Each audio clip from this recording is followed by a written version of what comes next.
Last time we saw how to use the linker but. Now, if you want to change and express contrast differently, you can also use all those connectors. We are in Cape Town and the weather here is really cold. It's freezing actually. But I love swimming. So I can say, although the water is cold, I will go for a swim. Or even though the water is cold, I'll go for a swim.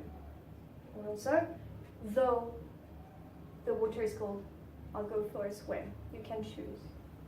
The use of though you can use it also differently at the end of a sentence. Like, the water was cold. I went for a swim though. We put it at the end. Now a little different, we also have even if. Now this time, I always go for a swim, even if the water is cold. The difference here is even though you're sure the water is cold.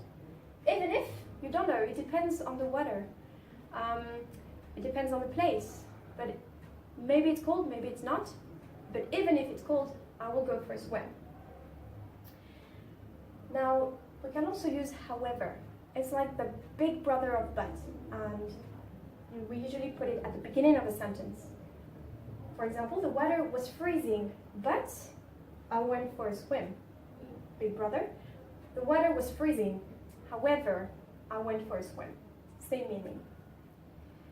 And finally, despite, in spite of, which are synonyms. Despite the cold weather.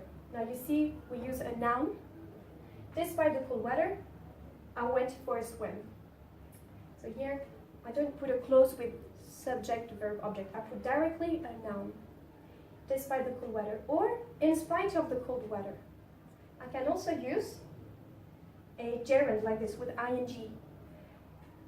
In spite of the weather being cold, I went for a swim. Thank you.